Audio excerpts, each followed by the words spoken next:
Oh, I knew you'd be back. Kaiju fans, are you ready?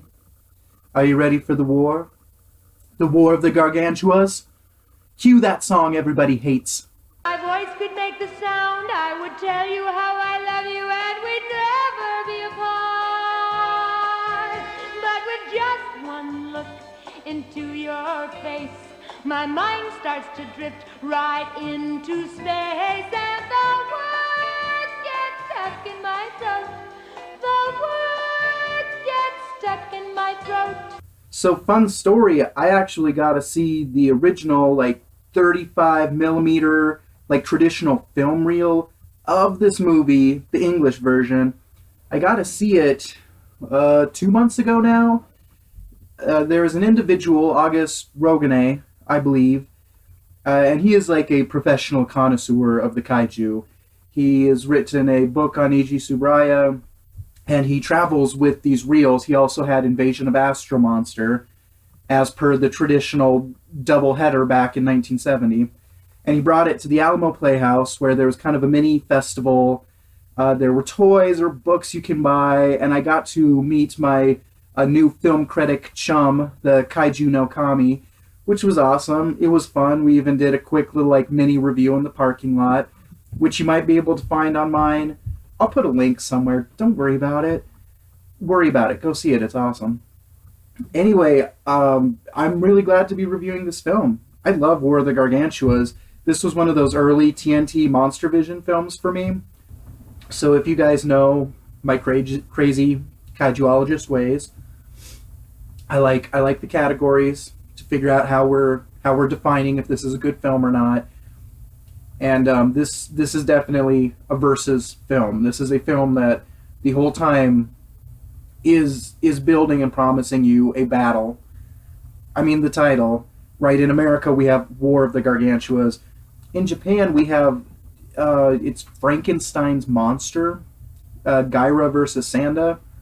Yes, it's crazy. In Japan, these monsters are not Gargantuas; they are Frankenstein's, because this was very much a deliberate sequel to Frankenstein Conquers the World, as requested by Henry Saperstein, and I think his company UPA. He helped fund both Frankenstein and this film. And the Japanese dub, it's been a few years since I've seen it, but I remember there being more references between the two films. There was a little more continuity here. The American film does not care about Frankenstein Conquers the World. It's completely dropped that. And honestly, I'm okay with that. I'm not sure really how much they benefit from each other as films. We even get a whole new story with the little baby Gargantua hanging out. We don't ever see a shot of the Frankenstein kid. So it's kind of like, why? I don't know. But anyway, very much in the versus category.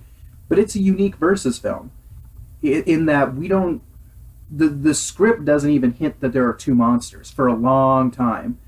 Even 20 minutes in, until one of the scientists is like, maybe there's another one. Maybe we're confusing one monster for the other. So there's no idea that there's going to be a conflict, at least within the script. The audience knows because of the title, but the script isn't hinting at that at all. And then even when the two monsters do meet, they're initially kind of friendly with each other. Again, we're not suggesting that this is going to get ugly and violent until it does get ugly and violent, and then we have an epic kaiju brawl that just kicks ass all over the place. So let's get the weaker portion of the film out of the way so that we can get to the more exciting parts. The weaker portion is definitely the human element to this film. This is not one of Honda's shining moments in regards to humans. So we have Russ Tamblyn playing Dr. Paul Stewart, I believe. We have Kumi Mizuno, who we always love. She is Akemi, I believe this is what we're going with. And then there's Kenji Sahara, and don't worry about it because the script's not worried about it. There's really only two characters in this movie. Well, and there's the military general, who's like the same military general from half of Toho's productions. We love him too, but yeah, it's all Stewart and Akemi.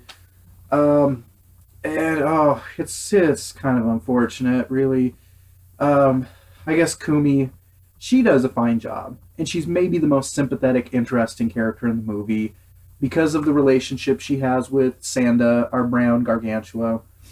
It's not really handled too well though, and if you're looking for kind of your more basic, almost misogynistic trope in '60s B-level movies, we got it here. I mean, she's a scientist, but she's always asking questions as opposed to like really helping anybody. And she's fallen off a cliff. She's getting attacked by a monster, and it's a missed opportunity. Honestly, her connection with the brown Gargantua could have been a cool thing to exploit in the plot, like where she's the key to communicating with the monsters and setting up peace. You could have done something interesting here, but instead everyone in the room is like, forget you, crazy lady, we're gonna bomb the shit out of the monsters, cause duh. And then she is left to her own narrative, which again by the end of the movie isn't terrible. She had her life saved by Sanda. She wants to go and prevent Sanda from being away from the city. That's great. Go for it, girl. Go for it, Akemi. Except how are you going to do it? You are a scientist, right? So you're going to take a moment and think about it? Nope. No. We're going to run into the street. We're going to duck between cars. And how are we going to communicate with the monster? How are we going to find the monster? There's one monster wandering through the city who smashes buildings and eats people very deliberately. But you're going to find the good monster just by wandering through Tokyo, to one of the biggest cities in the world. You're just going to wander through the city and find him? Yeah, it's dumb. And then there's Russ Tamblyn right there to assist her in being dumb. Yeah, poor Russ Tamblyn. You probably know him from West Side Story, or like a handful of other Hollywood films from this era. I'm baffled how we really ended up with him taking over Nick Adams' role in these movies. But he sure did, and he didn't really particularly care. So this was one of the fun stories August Roganet shared with the crowd before he started the screening of the film. Russ Tamblyn, I think this was like a contractual thing, or his agent kind of found this gig with Toho, and he wasn't that interested in it. He spent most of his time in Japan taking pictures and filming the scenery, and kind of having his own artistic experiment on the side, really. And he didn't see the movie until he was like, I don't know, 60. August actually talked to him while screening the movie. August came to see it. Russ Tamblyn came to see August's screening. And he talks to August, and he's like, oh, I always assumed that was going to be a really terrible product. It's a pretty good movie, actually. It wasn't bad. It's okay. Apparently I'm Donald Trump now. I watch too much CNN. Somebody's got to help me. Anyway, I kind of sympathize with Russ Tamblyn here. It is, we understand he had to go back and like redub over himself.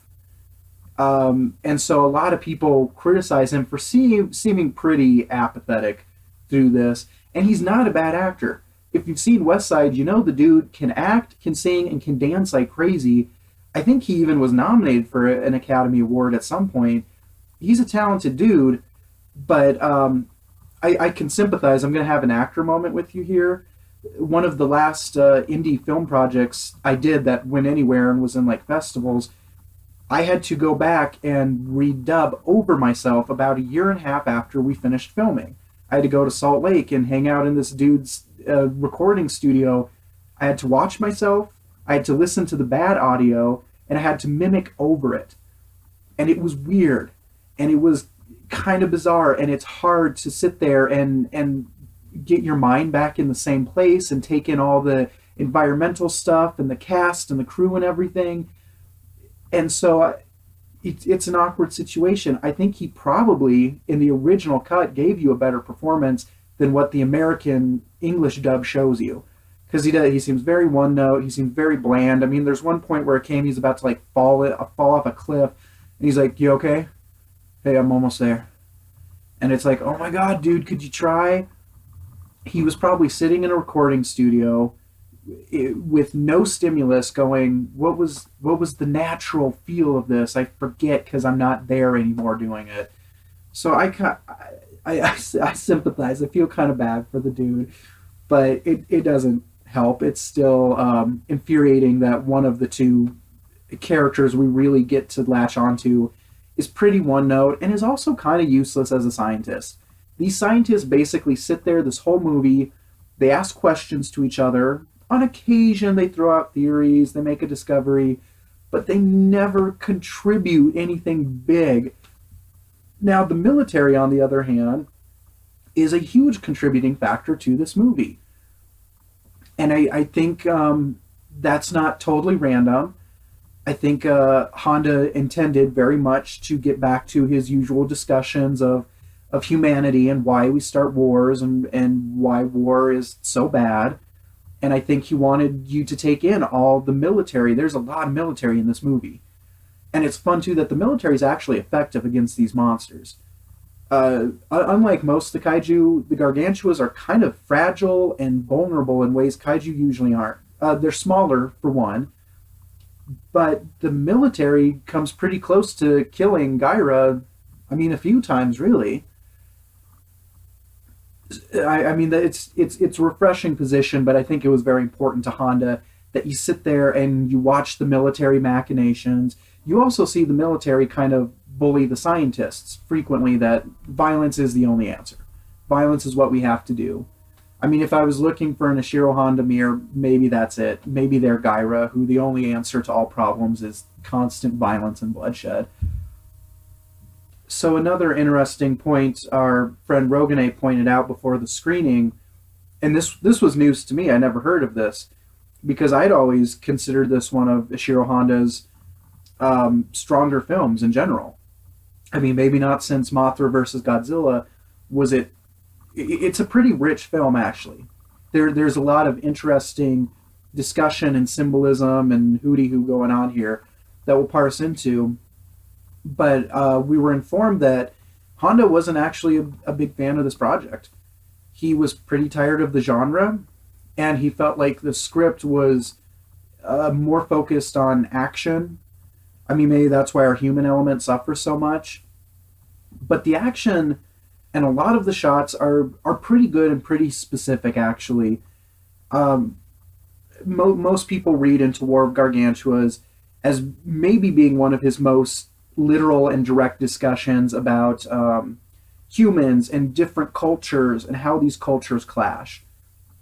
Right? I mean, we have Sanda, who grew up in the mountains and very brown in color. We have Gyra, who grew up in the ocean. So they both have an immediate regional thing going for them as well, which he does not ignore with his cinematography. Once we start looking for the two of them specifically, almost every shot does a really nice job, actually, of balancing. You get trees, you get mountainscape, and then it moves into a lake. And you see them constantly together now. Now the brothers, or it's actually suggested they're really more like clones, actually. They're even closer than just being siblings. But it fits better with that motif of Brotherhood of Man, right? So I'll probably refer to them as brothers. But he has a few interesting things here. So, right, Gyra starts off in the water, is very much a water animal. And when he meets Sanda, Sanda brings him onto land and tries to take care of him on land.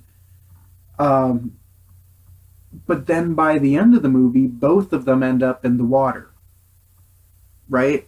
So if Gyra is our symbol for war, for chaos, for violence all the way, which he totally is. He's a brutal motherfucker. I think the suggestion at the end of the movie very much is that violence can tend to win. There's a peaceful Gargantua here. No one's supporting him. The poor dude has a broken leg, and by the end, he's so overcome with his own rage and bitterness, he has no choice but to stay in the water and fight his brother to the death. He could have hopped out of the water. He could have just guarded the city. Now, water Gargantua's in the water, go away. But no, he stays in the water with Gyra. I think that's a pretty specific thing for Honda here. I mean, maybe it's the screenplay. Maybe the screenplay is dictating more. but I tend to lean into Honda here. He's just such a smart motherfucker, and his cinematography in this movie is actually pretty stunning. You could watch this movie for a few reasons. You could watch it for the action. It's not going to disappoint. You could watch it for the cinematography. It's pretty bold, actually, for Honda. Some of his techniques, especially long moving shots. There's some really good ones with the evacuation sequences, and when Akemi's running through the city, she's running quite a few city blocks actually, and there's military people going by her, and it's all one very steady shot. He hadn't done a lot of that yet, so it's actually, I mean, maybe because he was bored with this, he was sick of the genre, he was sick of action. He might have been challenging himself with how crazy cool of a shot can I set up here. But I mean, that's one point you could enjoy the special effects. I'll hit up the special effects in a little bit because I want to keep talking about Honda here. One of the things I like best about what Honda does here is he also totally offers up sympathy to both monsters. One of my favorite shots is it's right after Gyra has almost been wiped out by the military.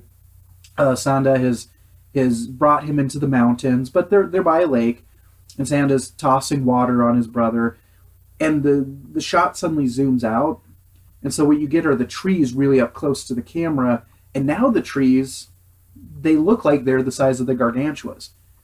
Suddenly, to me, the shot is suggesting the Gargantuas aren't as big as we think they are. In some way, actually, because of how close up the trees are and the size differentiation we have now, they almost look like little kids, like playing in a pond, or like one brother's trying to help his other brother because he's sick. And there's a couple moments of this too. There's one when Gyra's coming down downtown Tokyo, and again he's way off in the background. In the foreground we have the buildings, and it almost gives you this sense of like a kid at a playground. Like suddenly he looks very small in the way it's set up. And I think Honda is visually trying to suggest a level of innocence to them. He wants the full discussion of humanity here. He wants that conversion of innocence, of peace. Even Gyra has some moments where he doesn't assume violence. He's not ready for violence. And then we slowly evolve into violence. And Gyra is pretty specific. Specifically, the way he keeps learning through the movie. He starts off in the movie, he's aggressive, he wants to attack the ship, he fights with the octopus, but he adapts. One of the shots that really stood out to me this time is when the military's kind of trying to, I think they want to stall him or distract him in the mountains, and they keep sending helicopters to catch his attention. And we get one helicopter, we get two helicopters, and he's kind of flailing and trying to reach them. And by the third helicopter, he's figured it out. He jumps up, he grabs it, he smashes it, and the fourth helicopter grabs and smashes it. And then at this point, the helicopters have figured out, oh, he gets it, and they don't go over him anymore. But I feel like the repetition of the shot is to kind of demonstrate the way violence evolves. That it starts off with just aggression and posturing. You know, we try and intimidate each other, we bluff, and then at some point we actually go for the death kill. Interesting too that Gyra starts off being afraid of daylight and lights, and by the end of the film, and the scientists, this was one moment I guess they were actually useful, they posed the theory that nope, he knows light is good, light is where the food is. And now Gyra shows up in full predatory mode looking for the food and looking for the lights. So Gyra is very specifically evolving to be even more aggressive. I mean, he's peaceful with Sanda until Sanda wants to punish him for eating the people. Gyra also wasn't raised by people, though. I mean, that's a huge difference at the core of this, too, that I think Honda and the screenplay are pretty specific about is nurture. You know, Sanda got to be nurtured by tender, loving, caring people, and had a nice lady feeding him milk bottles. And Gyra had to like evolve creepily out in the ocean. And one of them's wild and wants to attack and kill everything, and one of them is decidedly peaceful. Sanda, the next time you watch it, notice how frequently Sanda actually doesn't even touch the environment. He doesn't want to touch a building. When he's out in the woods and stuff, he doesn't want to knock over trees. He doesn't, the way Gyra will just plow through stuff. Sanda's pretty gentle. It's not until he sees that Gyra has eaten people and he sees all the chewed up clothes, which I love that. That's so funny and so bizarre that he spits out clothes all the time. It's also pretty gross. It's a pretty gross visual.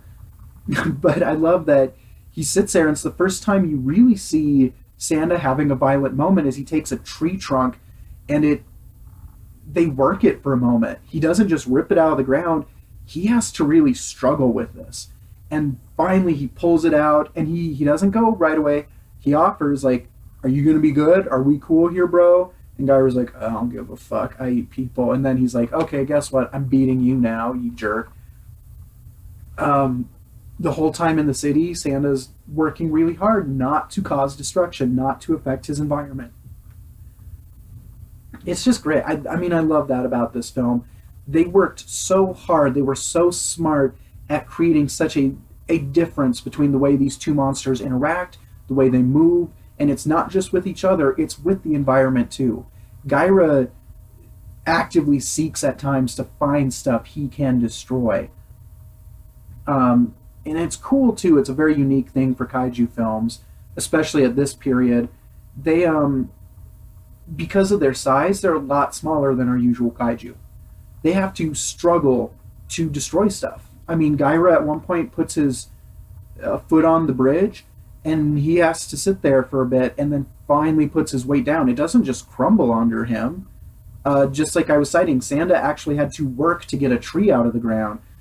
A freaking Godzilla, King Ghidorah, like, that's nothing. They snap them like twigs and run off. But I think that's back to this communication of the Gargantuas as motifs, as symbols for two ends of humanity here.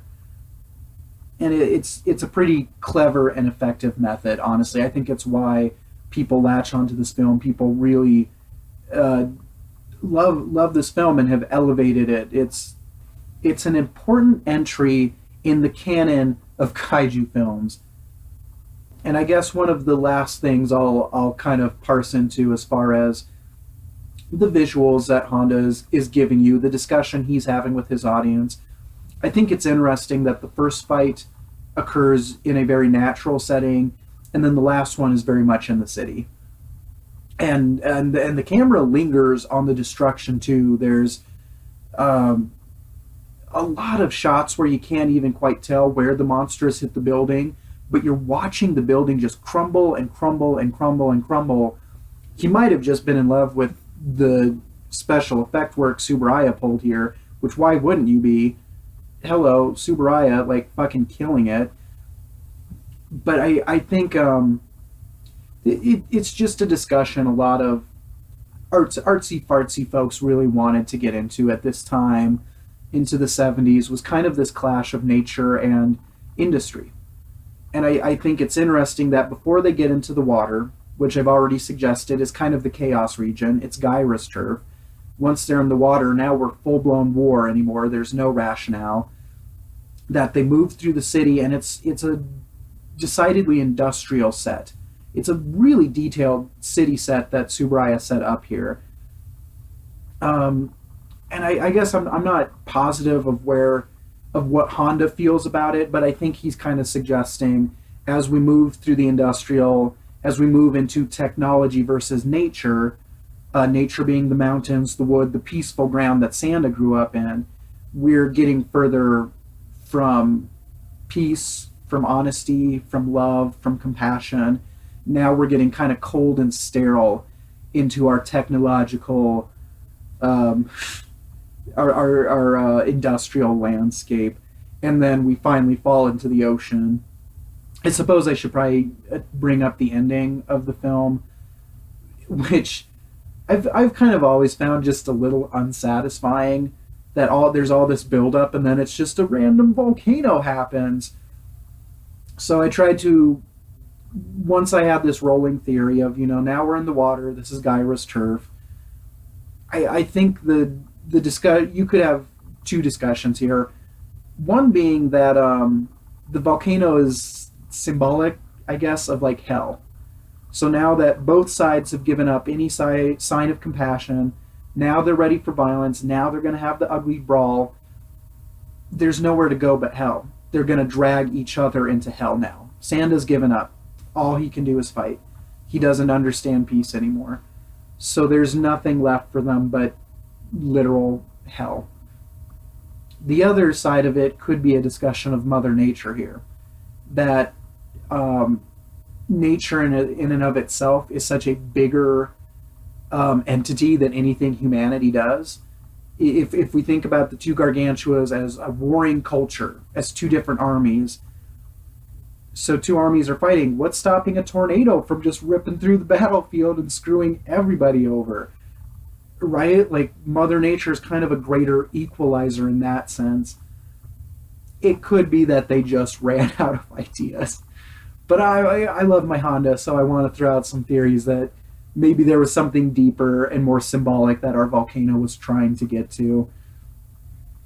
I don't know. It's just, it's a frustrating ending. And it's the same shit they pulled with Frankenstein Conquers the World. It's like, earthquake, and everyone just falls in a pit. Like, really? Come on. At least give us a little more. How are we doing? 26. God, you're not doing good. You ramble way too long. So the last portion I have to hit up here is definitely Suburaya's work. Well, and I mean, I believe this is the last time we have all of the originals here. I might be wrong about that. Look it up, correct me. But we have Tanaka, we have Ishiro Honda, we have Akira Ifukube, and we have Tsuburaya. And I'm pretty sure it's shortly after that Tsuburaya goes to do his own studio. But this is a great moment for Tsuburaya. I mean, a lot of these shots are... The model work is fantastic. And I think it really helped that because of the size of the Gargantuas being smaller, we've proportioned them down. I think it let him do some different detail work. I was talking about how long the camera lingers on buildings falling apart, but it looks really good. As a director, if I saw that cinematography, I'm like, yeah, let's keep that. That's good. And that also ties right into my themes with war and chaos and destruction. Keep it. But, I mean, across the board, we introduced the maser cannons.